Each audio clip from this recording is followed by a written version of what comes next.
Be me, 52, finally ready to share what really happened. Sitting in my empty apartment on a Tuesday evening. Been thinking about this for months now. Need to get this out somewhere because literally nobody will listen to me anymore. Let me start from the beginning. Married Robert when I was 24. Thought he was different from other men. He was gentle, quiet, worked with his hands, owned a small auto repair shop, nothing fancy but honest work. Back then I thought that was refreshing. Thought I could help him grow, reach his potential. Fast forward through having our 3 boys. Peter in 96, Derek in 98, Joel in 2001. Beautiful children, smart as whips. But watching Robert interact with them started to bother me. All that rough housing, teaching them about cars and tools. I could see the patterns forming early. Started speaking up more around the house. Would interrupt when Robert was telling the boys some story about his day at the shop. Boys, remember that there are many different kinds of intelligence. Your father's work is important, but don't let anyone tell you that's the only path. Robert would just get this look on his face and change the subject. Dinner conversations became my opportunity to really educate them. Robert would try to ask the boys about school, sports, normal father stuff. I'd redirect, Peter, tell us about that book we read on gender roles in society. Or, Derek, what did you think about our conversation on systemic inequality? The boys would look uncomfortable, but I knew this was important foundation work. Robert started getting defensive about everything. Can't I just ask my son about his baseball game without it becoming a lecture? He'd say this right in front of the children, so I'd have to explain patiently that sports culture often reinforces harmful masculine stereotypes, that competitive hierarchies teach boys that dominance equals worth. Basic stuff, really, but he couldn't see it.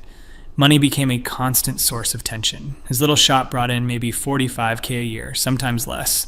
I had to make all the real financial decisions because he just didn't think strategically. Would want to waste money on tools he needed or some vacation to a lake. Meanwhile, I'm trying to save for the boys' futures, buy educational materials, pay for enrichment activities. Told him countless times that I wasn't trying to control anything, just trying to be responsible about our family's resources. But he'd get sulky when I'd use our savings for something important like Peter's debate camp, or when I bought that documentary series about the history of oppression. We can't afford this right now, Sarah. Like he didn't understand that investing in our children's consciousness was more important than whatever car part he wanted.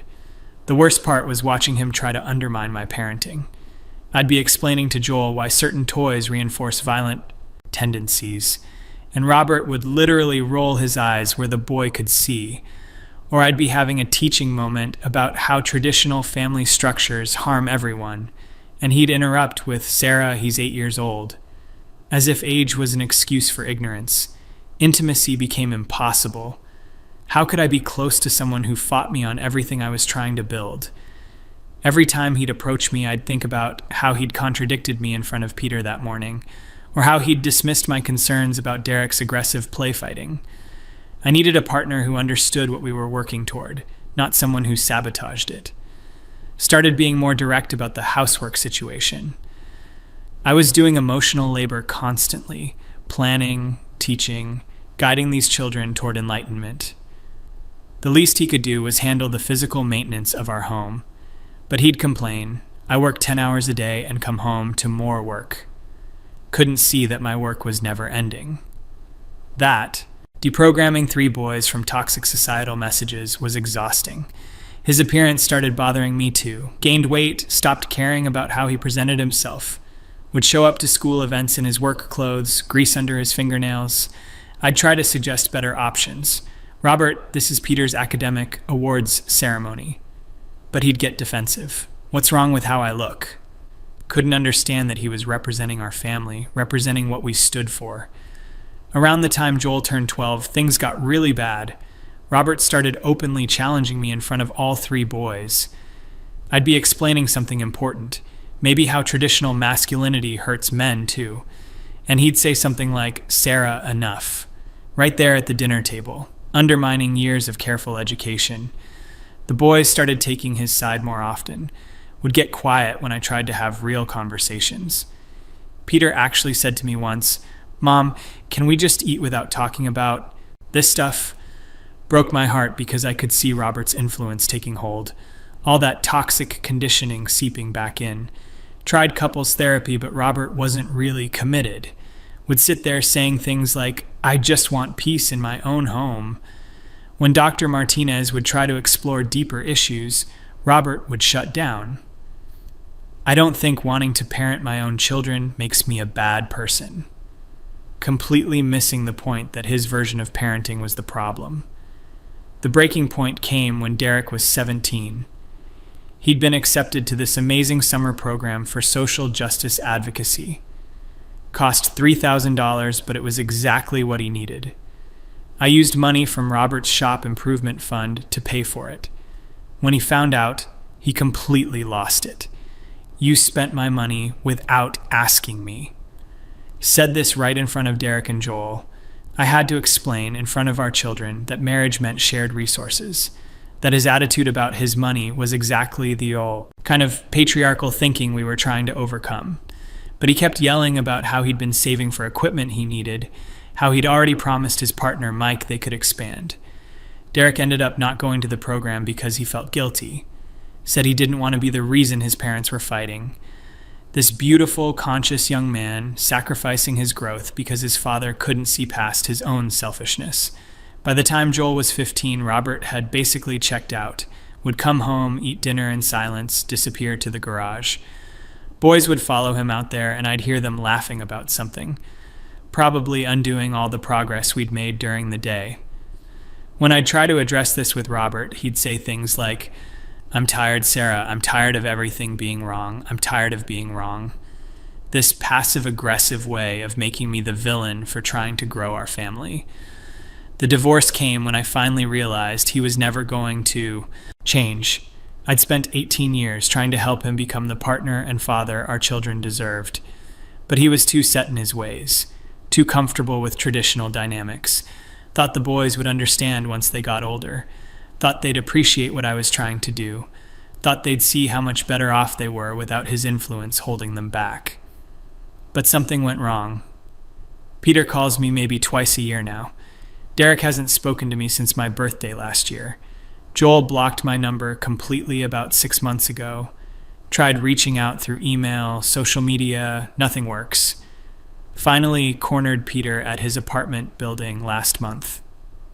That conversation, I keep thinking about it. "Peter, sweetheart, I don't understand what's happening with our family." He looked at me like I was a stranger. "Mom, do you really not get it?" "Get what? I dedicated my life to raising you boys right." "That's the problem. You dedicated your life to making sure we hated our father. Spent 2 hours in that parking lot while he told me things I couldn't believe. Said he remembered every dinner where I'd lecture us about how Dad represented everything wrong with men. Said I made them feel ashamed for wanting to be like their father.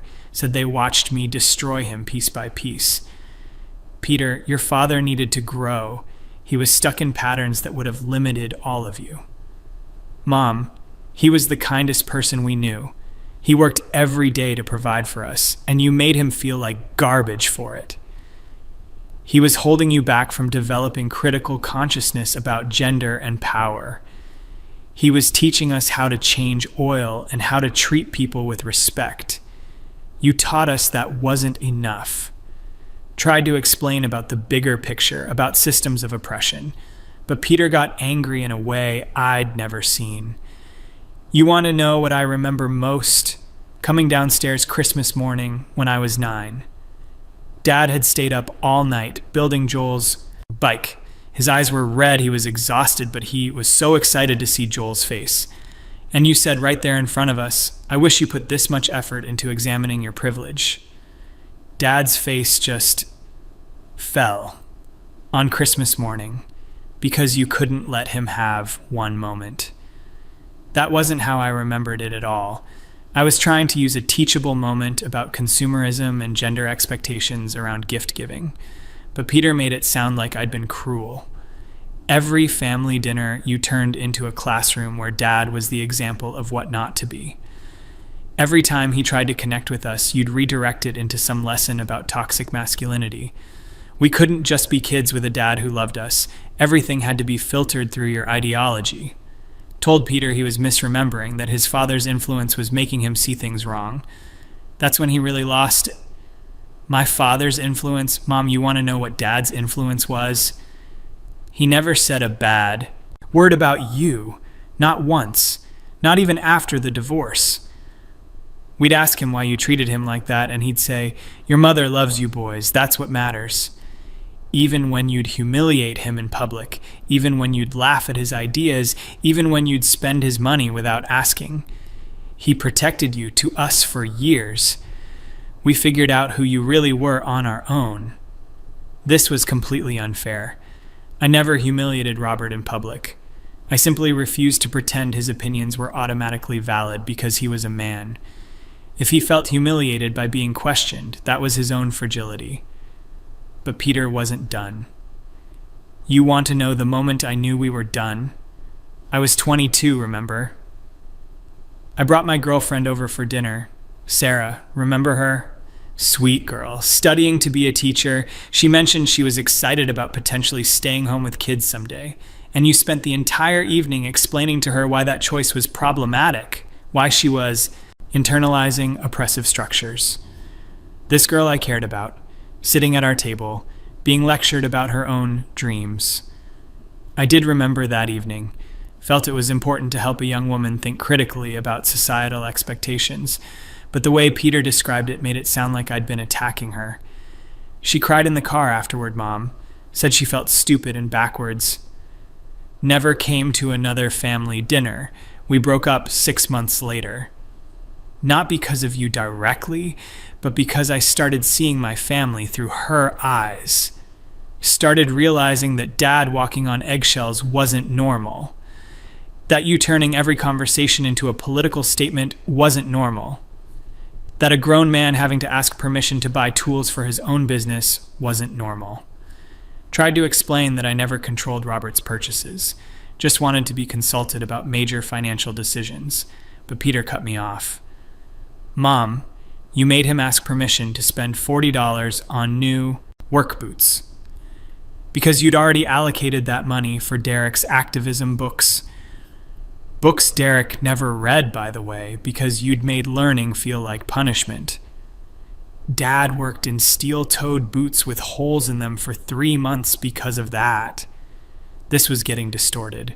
I'd simply prioritized educational materials over Robert's impulsive shopping. The boots could have waited, the books were time-sensitive for Derek's development. But Peter was crying now, actually crying.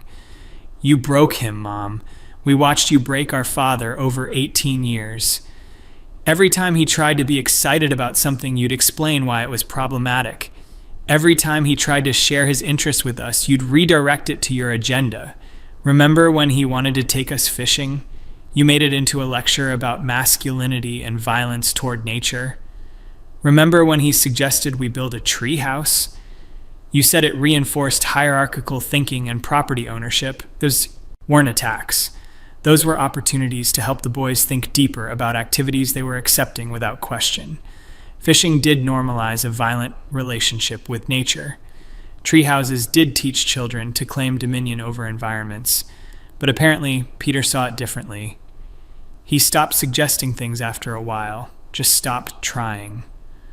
Would come home, do whatever housework you'd assigned him, eat dinner quietly while you lectured us. Then disappear to the garage because that was the only place in his own house where he wasn't being corrected. Peter, your father was resistant to growth. I was trying to help him become his best self. His best self, Mom, his best self was who he was before you decided he was broken. He was curious, optimistic, funny.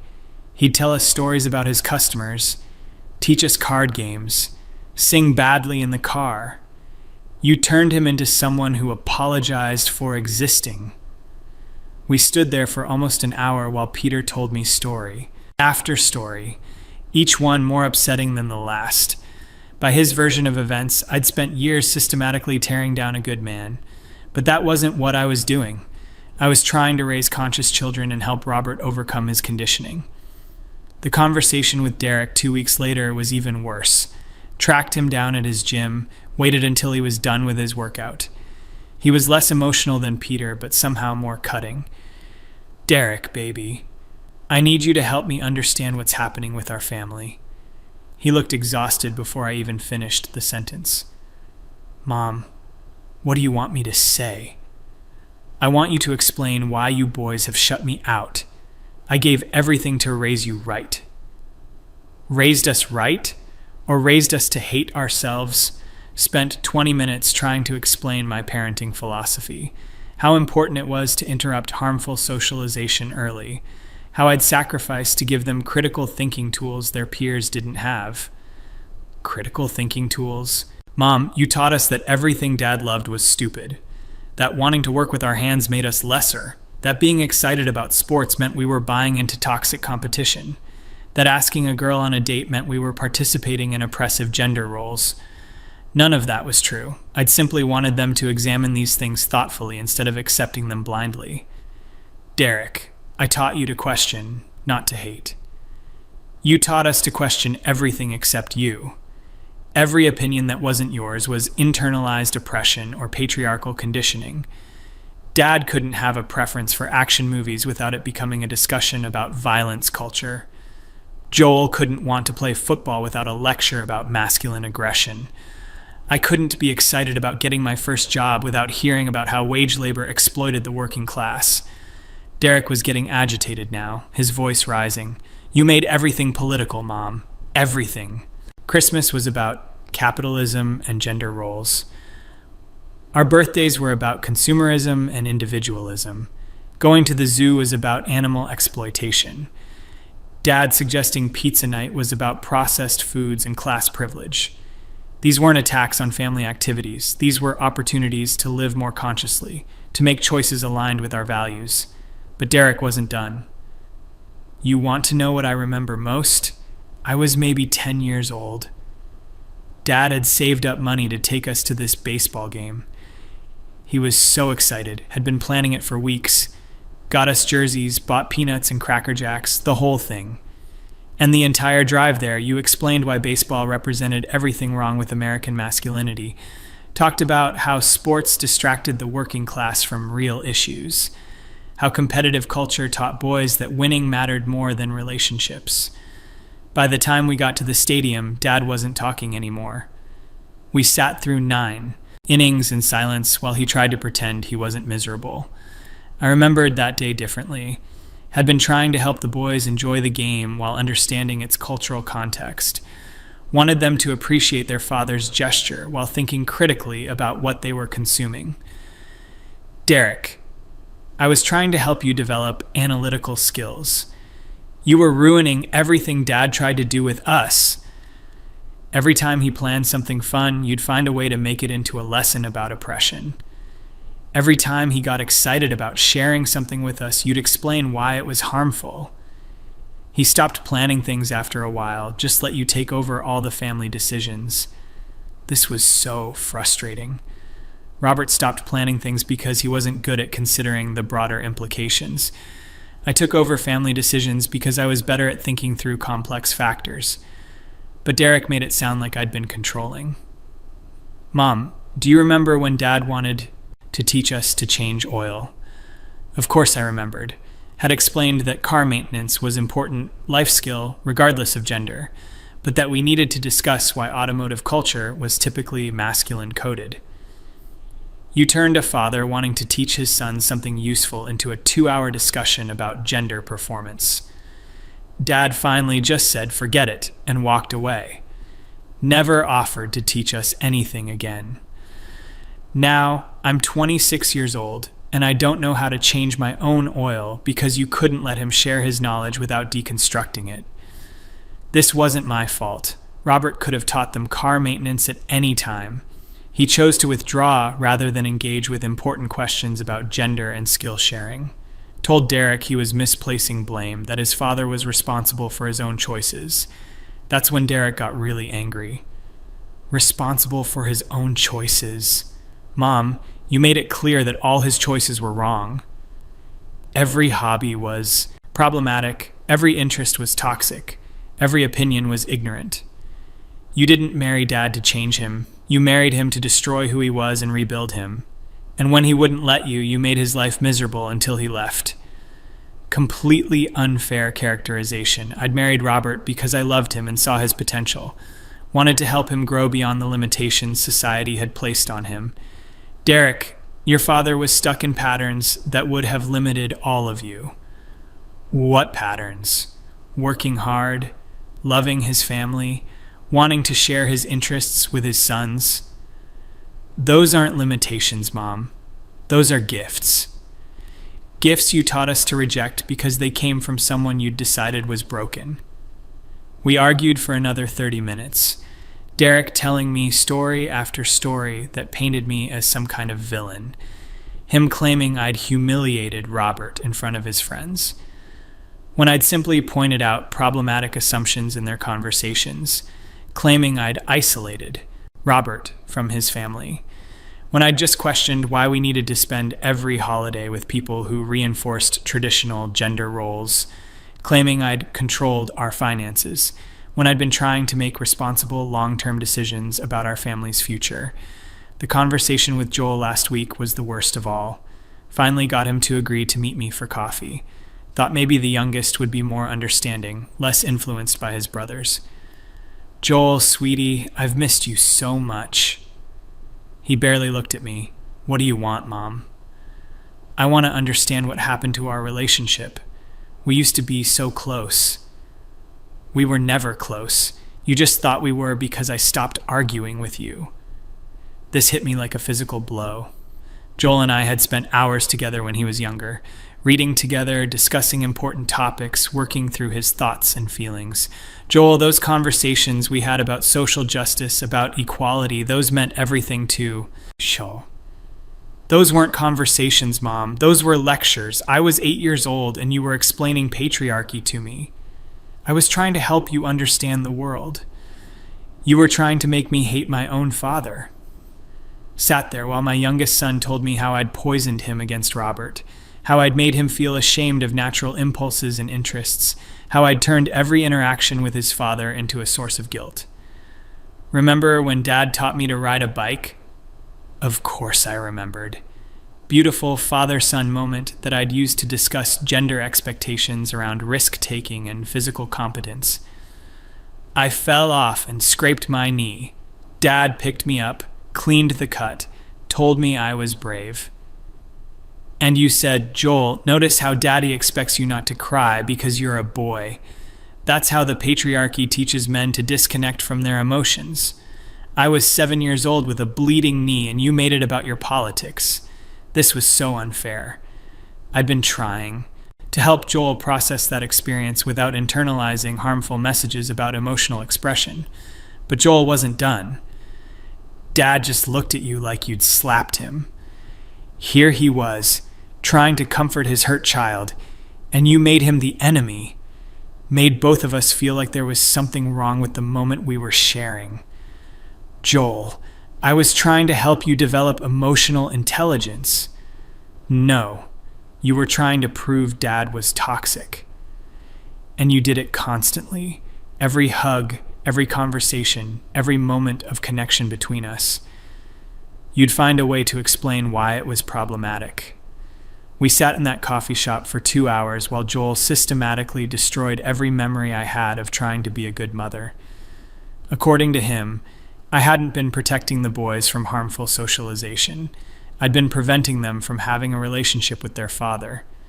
The worst part wasn't even what you did to Dad, though that was horrible.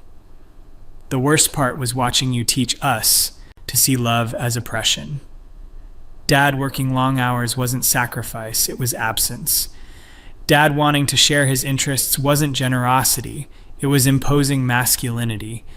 Dad being affectionate wasn't love, it was patriarchal conditioning. You took everything good about having a father and made it suspect. Tried to explain that I'd been trying to help them have a more conscious relationship with gender roles. That uncritical acceptance of traditional fatherhood could limit their emotional development. Joel, I wanted you boys to have access to a full range of human experience, not just traditional masculine roles. Mom, Dad cried at movies. He hugged us constantly. He talked about his feelings. He was emotionally available in every way you said men couldn't be. But you couldn't see it because you decided he was the enemy. This wasn't true. Robert did struggle with emotional expression, often retreated to the garage instead of working through conflicts, would shut down during important conversations about household dynamics. Joel, your father avoided difficult conversations about growth and change, because every conversation became about what was wrong with him. Because you never wanted to grow together, you wanted him to disappear and be replaced by someone else. Someone who agreed with you about everything. Someone who had no opinions or interests that challenged yours. Joel was crying now, but trying to hide it. Dad loved you, Mom. Even after everything, he still talks about you with respect. Says you're a good person who got lost in ideas. But we lived it. We watched you destroy someone who loved you. Watched you take a kind, generous man and turn him into someone who apologized for breathing. The conversation ended with Joel telling me he needed space to process our relationship, that he might be willing to try again someday, but not now, that seeing me was too painful because it reminded him of watching Robert suffer, be involved. Thinking about these conversations for weeks now, trying to understand where everything went wrong. I gave everything to raise those boys consciously, sacrificed my own needs to help them develop critical thinking about gender and power, dedicated my life to interrupting harmful socialization before it could take root. But somehow they see me as the villain. They remember every time I questioned Robert's choices as an attack, every time I redirected a conversation toward important topics as a lecture, every time I made a financial decision as control. They remember their father as kind and loving, remember me as critical and demanding. Maybe I was too direct sometimes. Maybe I could have been gentler in how I presented important concepts, but I was trying to prepare them for a world that would try to shape them into oppressors. Now I'm sitting here alone while my 3 sons visit their father every weekend, while they call him multiple times a week, while they remember him with love, and me with resentment. Robert has a girlfriend now, someone simple who probably never challenges him to grow. The boys love her, say she's good for Dad, probably because she lets him stay comfortable in his old patterns. Keep thinking about what Peter said about actions and consequences, about how my ideology didn't prepare me for this. But that's not fair. My principles were sound. My goals were pure. I wanted my sons to be conscious men who understood systems of oppression. Instead, they've rejected everything I tried to teach them, chosen their father's simple worldview over the complex understanding I offered, chosen comfort over consciousness. Maybe someday they'll understand what I was trying to do. Maybe they'll appreciate the foundation I tried to build. Maybe they'll forgive me for being imperfect in my methods. But right now, I'm alone, and I don't understand how trying to raise conscious children and help my husband grow ended with everyone I love turning against me, sitting here wondering if there was another way, wondering if I could have been less direct, more patient, wondering if my sons will ever see that everything I did came from love, wondering why love wasn't enough.